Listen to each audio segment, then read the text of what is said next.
built on the back end of not knowing what I'm doing ever. All right. Hello, hello, hello. Welcome. We have Carlee Myers in the house, and we are talking all about nurturing healthy relationships.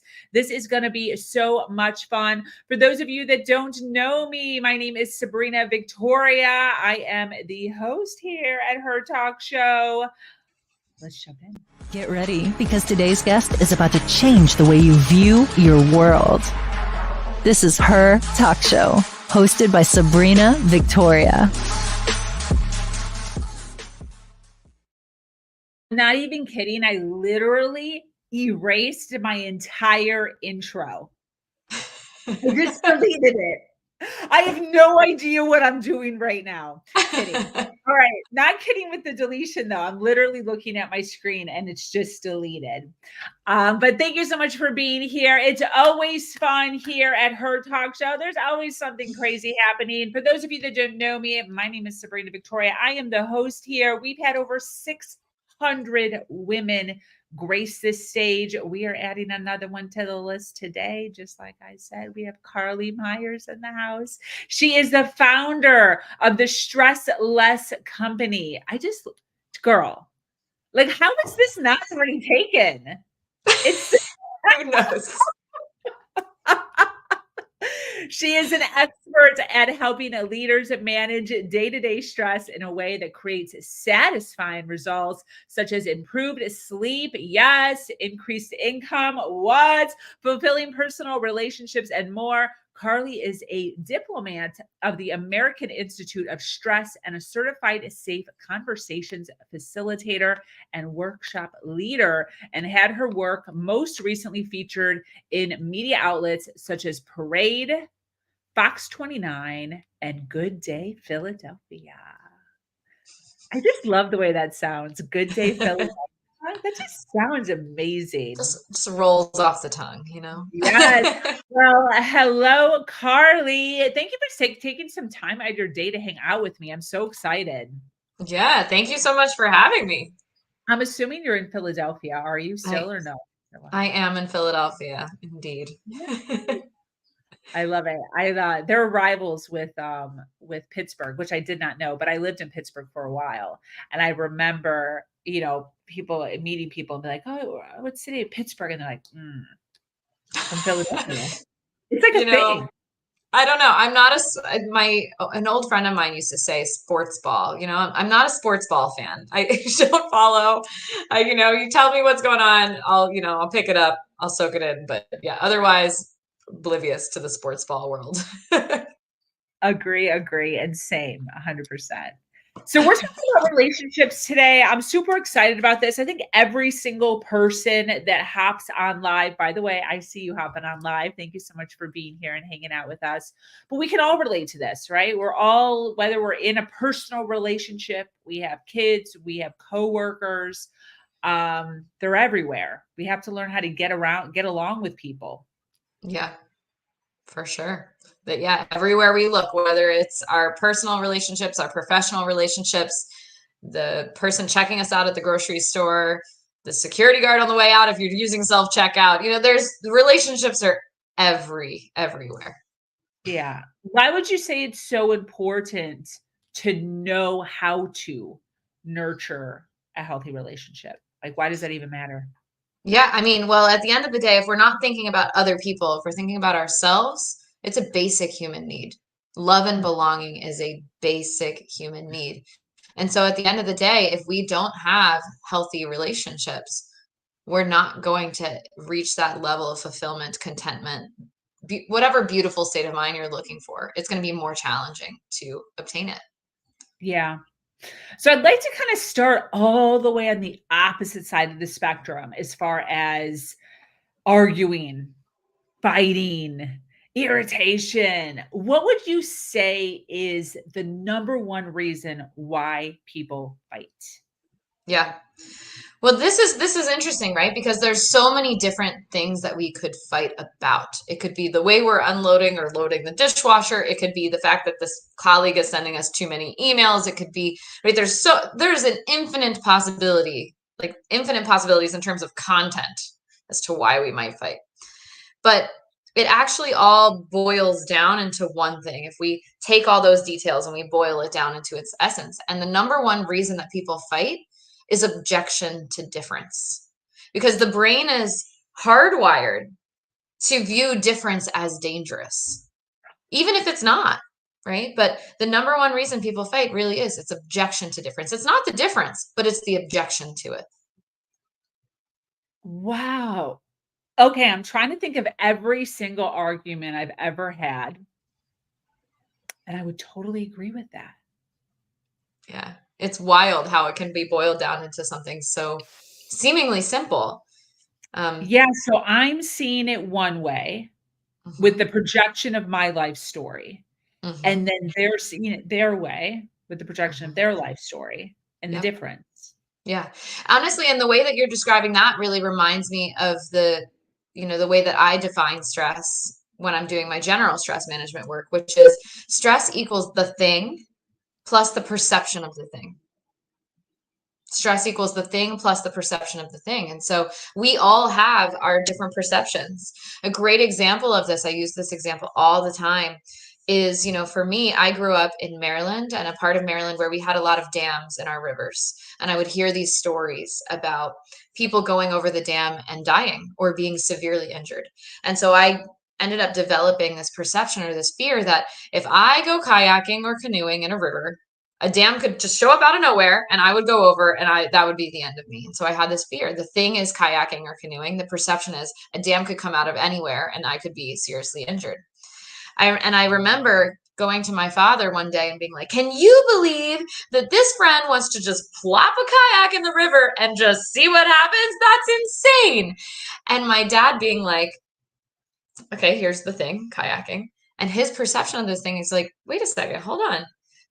If you kayak against the current, you will never find yourself at the top of a dam. You will only find yourself at the bottom. You kayak against the current and then you float back home.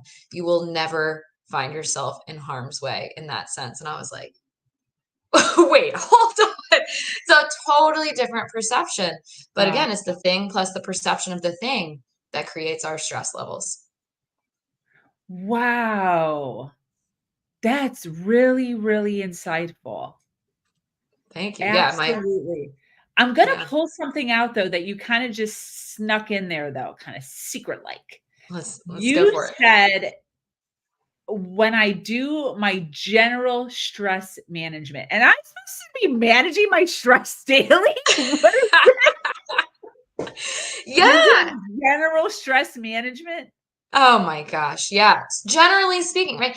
So an important part of nurturing healthy relationships is nurturing the relationship with ourselves first, right? I find that if I'm, and we've probably seen this and heard this on social media, a variety of different ways. When we're kinder to ourselves, we're kinder to other people. When we take care of ourselves, we're better able to take care of other people. When we get enough sleep, well, that there's a ripple effect for that. At least for me, I'm pretty grouchy if I don't get enough sleep. So when I get enough sleep, I'm a better person.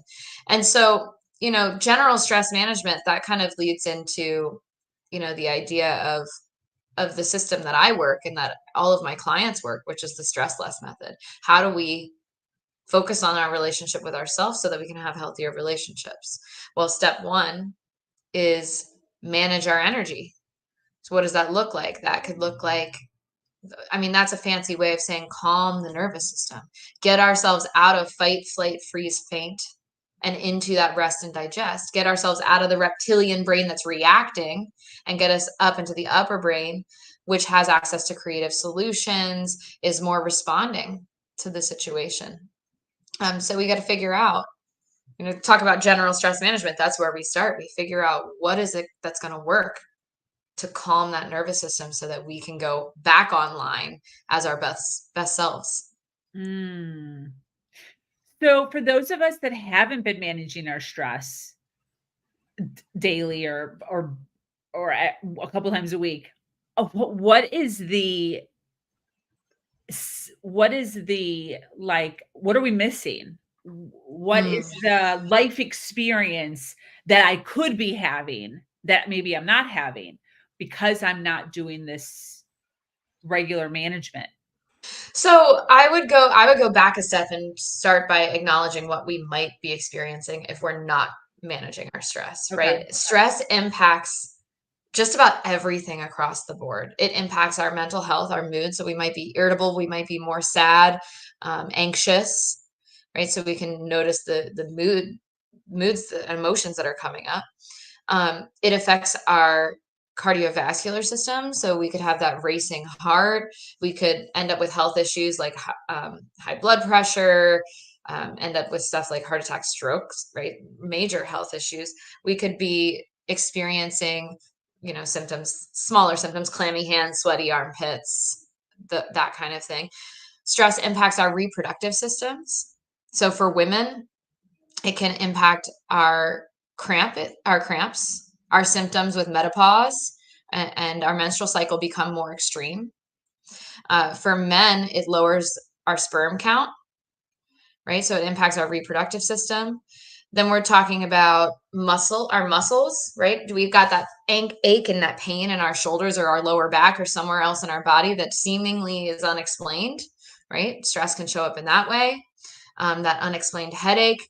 There's so many ways in which stress can show up. We might not be feeling it. We might not be noticing it up here because we've gotten really good as a society in picking ourselves up by the bootstraps. So we start noticing all of these symptoms, really bad cramps, um, emotional distress, tension in the body. That might be, not always, but it might be an indicator that we've got unmanaged stress that we're dealing with. So then what are we missing? Well, we're missing reduction in pain. So a less painful, physically painful life experience. We can have more ease in our bodies. We can have more ease in our experience of our thoughts. Or let's say we might have an emotion come up, but we react differently. We create a different outcome because sometimes Mm. the definition of insanity is, doing the same thing over and over and again and experiencing or hoping for a different result. So we're really looking at, like I said earlier, improved sleep, or like you said earlier, I should say, improved sleep, improved relationships because we're responding rather than reacting, and a more relaxed embodied physical experience plus some. Yeah, I really wanna talk about, responding versus reacting. This was a huge pivot that I had in my world probably 12 to 15 years ago. When I first heard about it, I was like, "That's dumb," Yeah. because, like, hello, arguments, everyone argues. Hmm. But when I really kinda dove into this, it has totally transformed my life. So Hmm. can you talk about that? First of all, does it even mean? And then how is it impactful? So responding versus reacting, you said. Yeah, responding versus reacting. So reacting is when we experience a feeling and then we just boom, the behavior comes out right from it. So we experience, let's say, I always use the dishwasher example. Someone loads the dishwasher incorrectly from your perspective. The feeling is what? I feel, let me make up a feeling here. I feel disrespected. Oof. Right? I feel disrespected. And when I feel disrespected, I react. My reaction is, I can't believe I burst out in anger, right? I start the rant. That's a reaction. I can't believe you would do that. What do you mean you didn't rinse off the dishes before you put them in, right? That's the rant. That's the reaction. The reaction is the rant. Responding is saying, okay, someone unloads the dishwasher or loads the dishwasher, quote unquote, incorrectly in your mind. Yeah. You still have that feeling, you feel disrespected, but then you take a beat and you say, okay, I normally go into the rant, but what's the ideal response here? Okay, the ideal response is to perhaps make a request. Hey, would you mind rinsing off the dishes before you put them in the dishwasher? And then that becomes your response. You take Mm. that beat to figure out, well, what's the ideal way that I want to handle this? Because I can probably expect from the past that I felt a little guilty or a little bit ashamed of having that rant experience or that lash out experience. Yes. This reminds me of a TikTok that I just saw, I think yesterday. Are you on TikTok? A little bit. Whenever people say they're not on TikTok, I'm always like, do not get on TikTok. It's addictive. Mostly addictive. Anyways, I saw a TikTok yesterday of not an argument, but could have been an argument. It was a snowy day. It was a video camera, like a Ring doorbell type gig on their driveway. It was snowing out. The couple gets out of the car, closes the door, locks it, starts walking towards the house. And the car, because it's so snowy and icy out, slides down the driveway by itself. I right? saw this one just this Did morning. you? Yes. And the woman and the man just stand there as it kind of like slides out into the road. And a normal, like, societal reaction would have been like, what? Well, hurry up, go get it. Oh my gosh, what's going on? Why didn't you put the emergency brake on? You should have turned the wheels, whatever it was, right? And the man just slowly walks down the driveway to like fix the car. And the woman just stands there at the top. And she's like, I'm going to go make you a smoothie. And just walks in towards the house. It was just so calm. And in my heart, like in my soul, I was like, that's my girl because of my pivot, right? Like that is so the way that I react in my life now. I literally take a moment and I'm like, what? And then I just keep going within my day. But the comments on the video were so telling of how someone like Carlee Myers is necessary in so many people's lives. Because so many of the comments were, I would have been freaking out. I would have been yelling. Why didn't he put the emergency brake on? Couple goals, perfect goals. Just realizing that this is not normal. However, should be. And what a calm like I'm just imagining like how calm that household is. Not that they don't ever get mad, but how calm it majority is. That's not a word. In everyday life because of what you're talking about. Yeah. Well, that video is also really it's beautiful because they take that moment. They literally take the moment. There's an acknowledgement, I think, from both of them that this is out of their control. They're not stopping a 2-ton car from sliding on the ice off the driveway. So there's an acknowledgement like, hey, this is outside of our control. We're not going to stop it. We're just going to see how it plays out. And yeah, her response.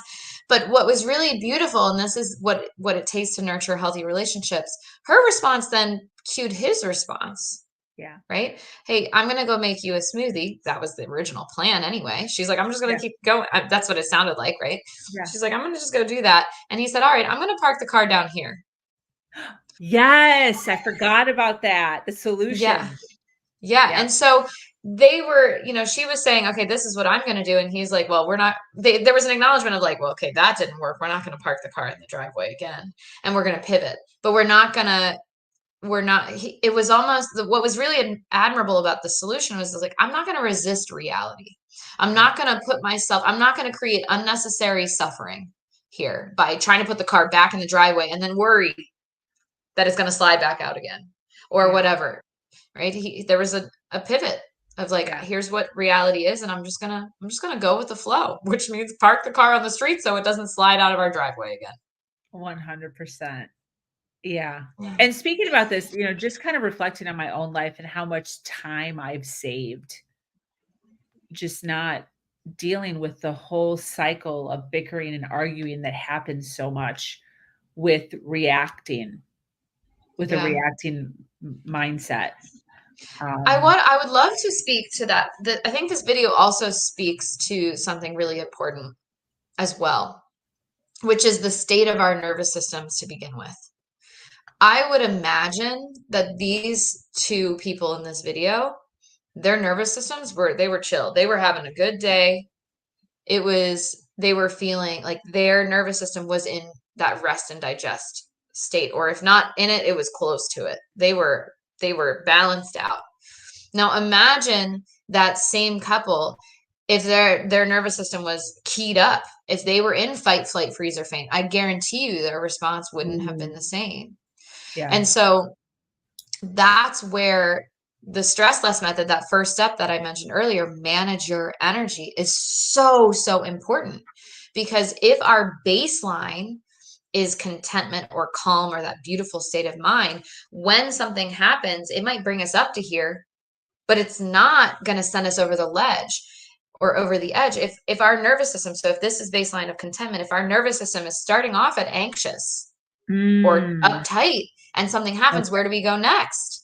Right? We're Wow. going over the edge. And so Yeah. that's the importance of that maintenance, is that when that thing happens, we have, it might still bring us up, it might still key us up, but it's not going to send us over the edge.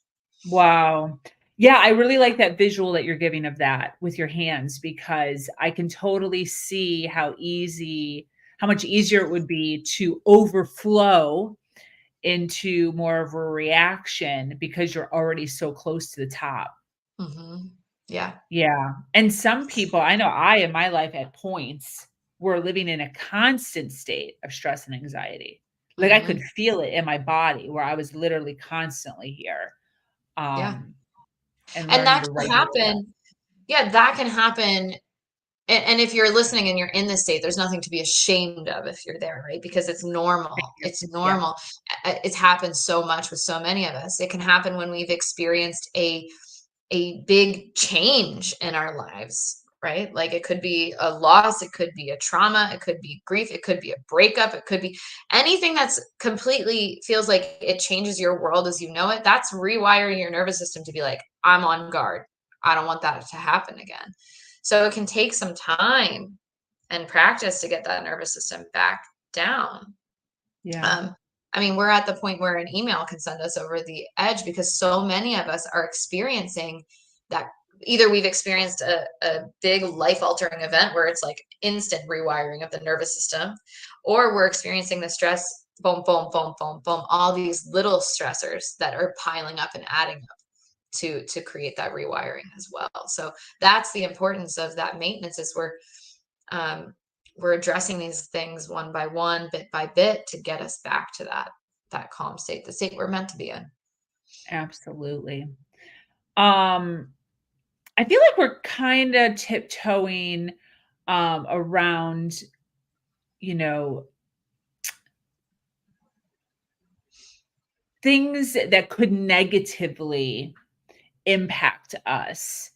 Um, and I know that you speak on this a lot, like what is negativity? Like when we're speaking of the car sliding down the driveway, like majority of people I think would view that as a negative. Like a car could have been hit, it could have hit a kid, it could have hit a dog. Like there are things, not that it slid that fast, but there are negative things that could have happened.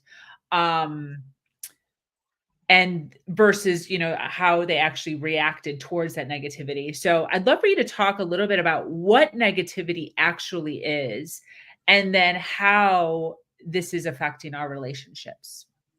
Yeah. Well, I mean, negative circumstances is, again, stress equals the thing plus the perception of the thing, right? So the thing isn't necessarily negative. It's our perception of the thing that makes it negative. Got it. Um, but so when we're looking at negativity, especially through the lens of relationships, negativity really is anything that could be experienced as a put down.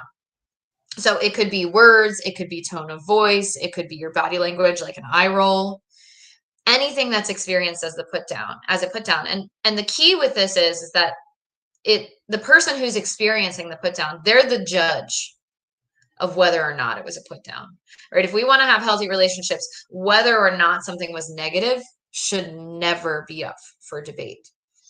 So, that I think negativity actually is one of the number one causes of struggling relationships. The number one reason people fight is objection to difference. What comes with objection to difference? Negativity. And if we think about our relationships like they're a bank account, every relationship we have is a new bank account.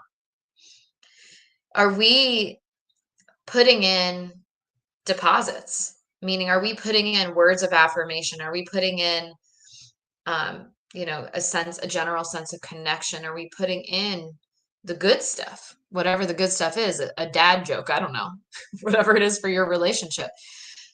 Or are we taking a withdrawal out of that account, out of that relationship? There was a study, I believe it was out of Harvard. I may be butchering it, so you might have to Google it to get the actual numbers, but I believe it was 12 positive interactions to make up for just one negative interaction. Yeah. So I we think it's might even think, higher than that. I think it's like yeah, 60 or something. it might Yeah. be. It might be. Between And I 12 think and it 60 depends. for our listeners. Yes, that's, anywhere in that range. But it also, I think it actually, on average, right? It depends on how big, how severe the negativity was, or the negative interaction was. But yeah, I mean, even if it's just 12, that's 12 interactions that you have to have that are positive to make up for one negative comment, for one negative interaction. So we really want to make sure, not only are we, here's the tip, strive for zero negativity. Strive for that, because it's a lot of positive interactions to make up for it. And on the flip side, okay, if we're striving for zero negativity to nurture a healthy relationship, then on the flip side of that, let's make deposits as well. Put those words of affirmations in, those genuine thank yous, those genuine connection, right? Like, and the thing about those positive interactions, I know a lot of people, especially if we're struggling in relationship, we're butting heads, those words of affirmation can feel really difficult, can make you want to throw up in your mouth a little bit, but we want to make sure that when we're putting those words of affirmation in, or those appreciations in, that they're really genuinely authentic for us, because the other person, they're smart. People we're in relationship with, they're smart, and they're going to know if there's a dissonance between the words that you're putting out and the energy that you're putting out.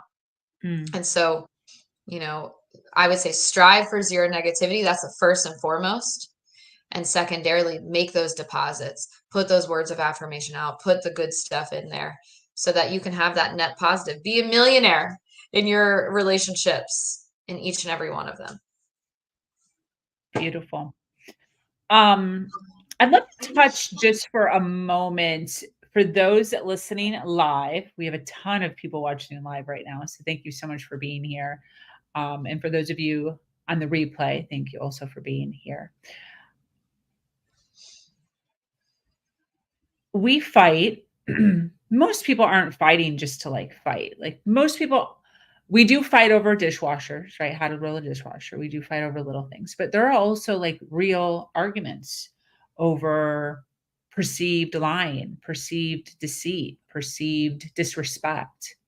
So in those circumstances, when you're feeling hurt, I guess, how does somebody navigate the reacting that they feel is well deserved versus responding? How does somebody work on, because it's not going to be a one-time shop. It's not like we're going to listen to Carlee and then just pivot, right? But how can we begin to work on showing up differently in conversations where the person ultimately does feel completely betrayed? Complete betrayal will, that's the feeling, right? I mean, there might be a feeling underneath of that. Again, this kind of brings us back to responding rather than reacting. Yeah. So how it really does? Because there is I'm pulling from my own story here. I'm thinking of situations that I've been in where I'm I know what you're talking about. I have practiced and I do responding, right? Versus reacting. And also there is a conversation where I feel the person receiving the reaction now deserves the reaction because of the hurt that they have given, right? So I'm not going to sit here and try to respond to you kindly and lovingly because of the hurt that I feel. Mm, How does someone that's feeling that reframe, right? Because it's not that I'm right. I could be totally mhm, wrong, right? mhm. So how do I begin to reframe, and how can we show up differently so we are showing up mature, right? So we are showing up as non-psychopath Yeah. in situations like this. Yeah. So one little tip that you can use in those moments, Yeah. and hopefully I'll just pop into your brain and the next time this happens, is imagine that person as if they were a 5-year-old child. Okay. That's a great place to start. A tiny child, a tiny little version of themselves. Mhm. It that can be a great like just whoop interception in that moment. Okay. Um, because do we want to lose our pardon my French, our shit at somebody who's a 5-year-old, a No. kid? No. Right? So take that moment to be like, oh, there's the 5-year-old. Oh, yeah, okay, we're not doing this.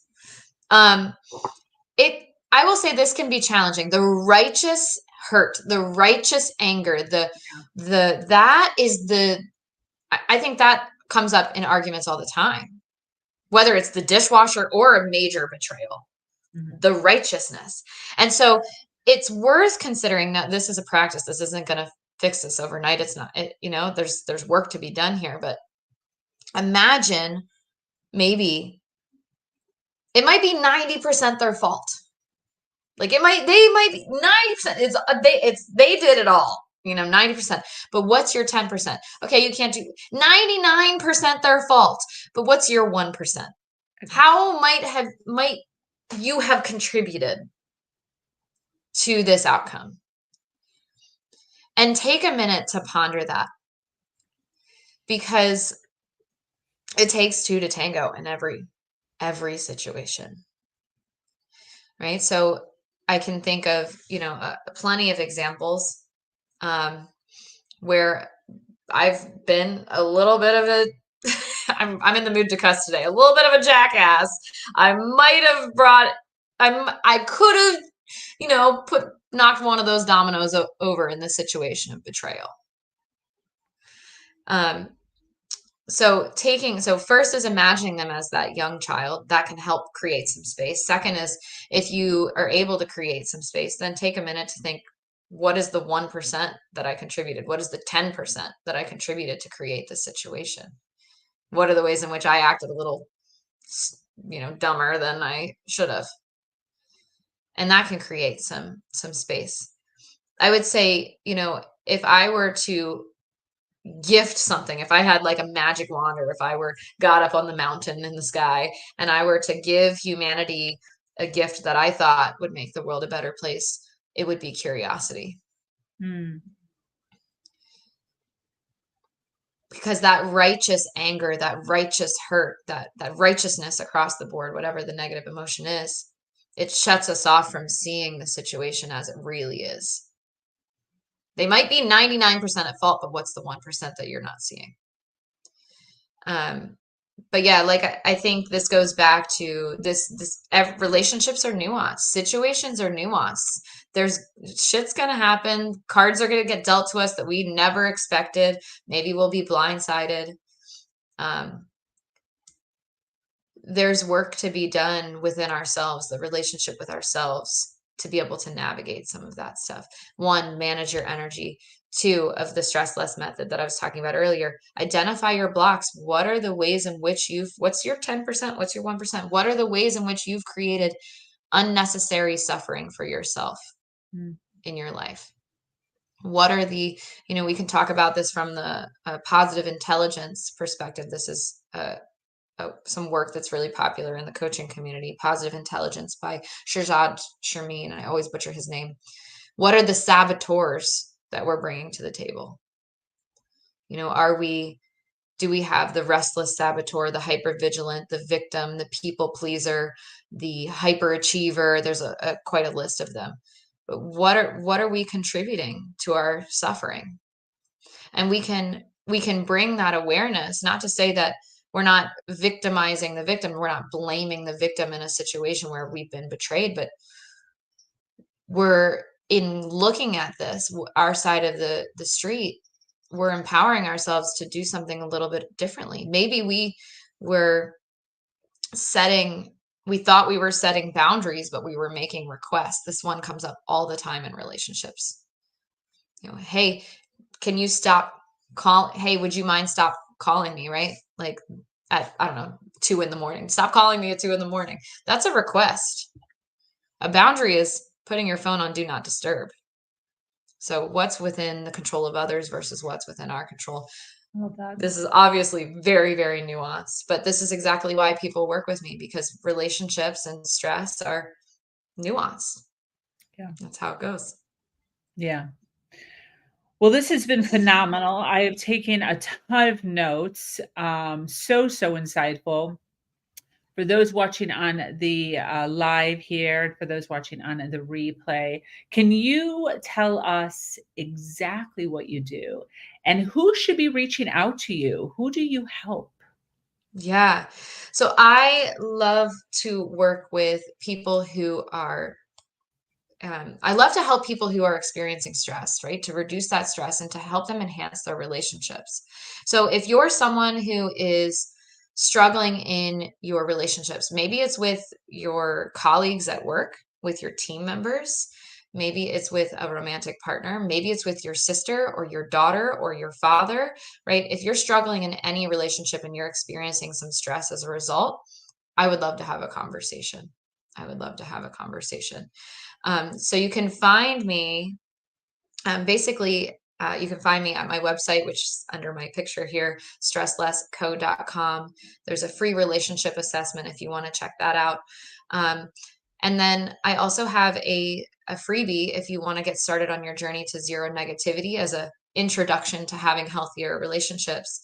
And you can visit stresslessco.com/zero negativity for that free download. It's a 30-day challenge and encouraging zero negativity in all of your relationships.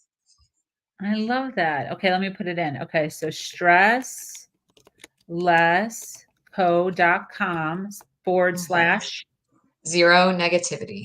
Zero negativity. Okay, this is a spell check here. You're going to have to. I don't know if I know how to spell negativity. Okay, each folder is limited to 50 banners. I have to erase one. Okay, here we go. Negativity. Is that right? It looks right. Yeah. Yes. Look at us roll. Spelling bee in the house. Winner, chicken dinner. All right. Well, this has been absolutely phenomenal. Stresslessco.com / zero negativity. Check her out. Where do you hang out on social media? At the Stressless Co. Just about everywhere. At the Stressless Co. I love it. I love it. All aligned. Any closing thoughts as we wrap up here?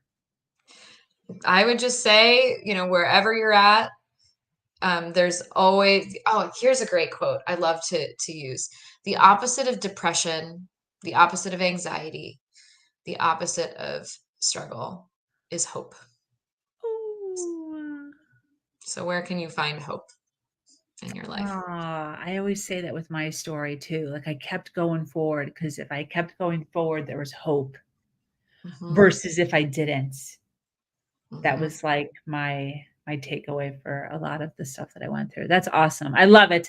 Well, Carlee, thank you so much for being here. This has been amazing and a great reminder for so many of us who know these things, who maybe forgot. And of course, for those that maybe have never heard of this before. So this is fantastic.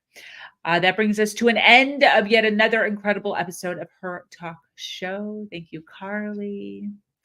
Thank you so much. Yes, to our dedicated listeners, thank you for staying with us until the very end. Remember to follow, like, and share. Once again, I am your host, Sabrina Victoria, and I invite you to join our amazing community, Her Nation, where we continue to have uplifting, amazing conversations just like this one to